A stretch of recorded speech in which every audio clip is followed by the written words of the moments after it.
Roscoe here with the Charleston Property Group.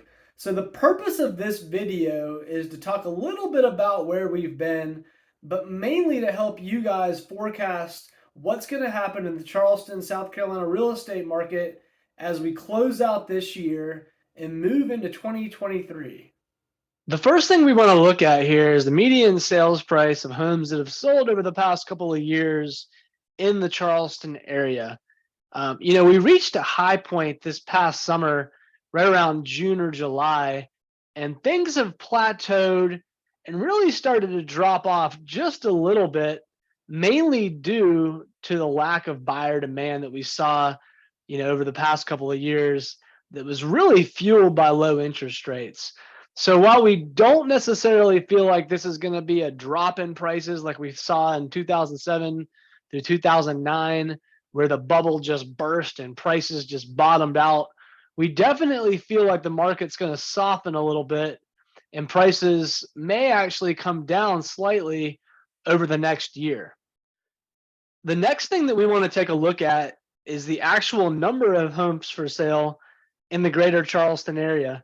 We've talked about it before, but one thing we struggled with throughout the past couple of years, really this whole year, at least the first half of this year, was just there were no homes for sale. Oftentimes when a house came on the market, if you didn't catch it that first hour or maybe the first day, you really didn't even have a chance at it. And even in that case, you might be competing against 10 other offers and half of them were cash. And not to say that that's not still sometimes the case on the best properties, but as you can easily see here, the number of homes for sale is going up. This really means great news for any potential buyers, especially the ones that got frustrated when the market was just record hot at the first part of this year. So let's talk for a minute about interest rates and mortgage rates. This has been the elephant in the room really since the spring, when the Fed announced that they were going to increase interest rates. And it is the sole driving factor right now, or I should say the biggest driving factor right now on the reason why the real estate market's cooling down so significantly. The goal of the Fed was to curb inflation by raising interest rates and lowering buyer demand. So the big question on everybody's mind right now is when are interest rates going to ease a little bit? When are they going to come down? And as you can see here, we look at a lot of different factors and a lot of different influences on, what's going to affect this. But the general consensus is that they're going to remain fairly high in terms of, what we've seen over the last couple of years, but they should soften or maybe come down just a little bit, which is even more good news for any prospective buyers out there. One topic of conversation that's come up quite a bit lately is the topic of a recession and what that might mean in terms of distressed properties, foreclosures, coming on the market, and the opportunity that might present for some buyers over the next year.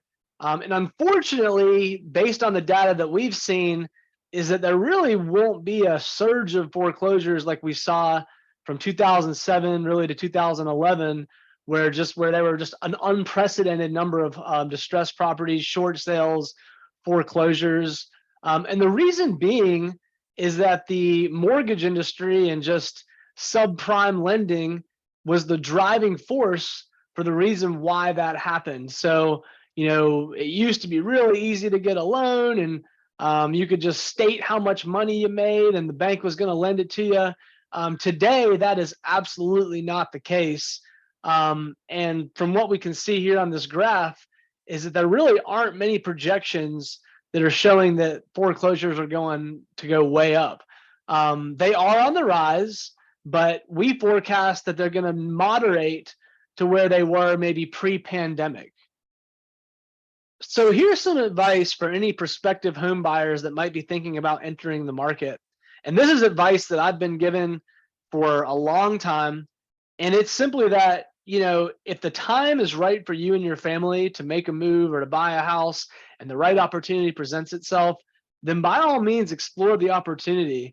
It doesn't always make sense, but if you're going to be in the home for at least 2, maybe 3 years, or let's just say long term, and the house makes sense and the location makes sense and the schools might make sense, then don't ignore it simply because you think the market might come down.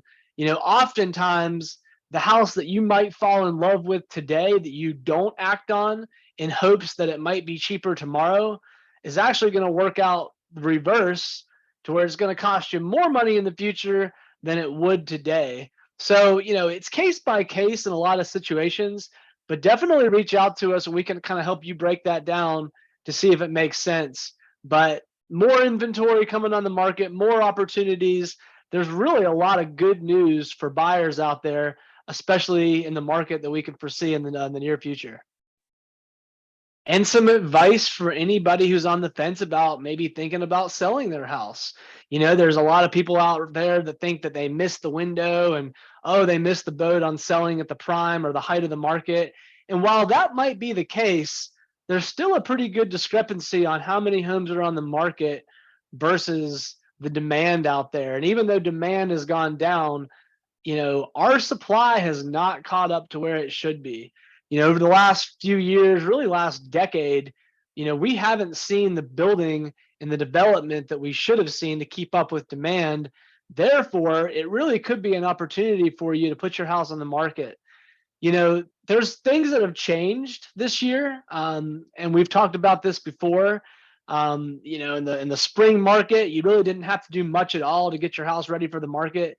Whereas today, there's definitely recommendations and things that we can offer to help you get your house in the market in perfect condition and help you maximize the value. But right now and moving into 2023, there's absolutely still going to be some very significant opportunity for anybody who might be thinking about selling their house. So to summarize all of this, we are here to help you. The market's changing. We think that honestly, at this point in time, more than ever, it really matters on who you have in your corner as an advocate for you. Everybody's situation is a little bit different, but I just want to let everybody know that we are here to help. Feel free to give us a call, send us an email, just run anything by us that you might have in your mind. We're here to offer as much advice as we can, provide information, and ultimately help you.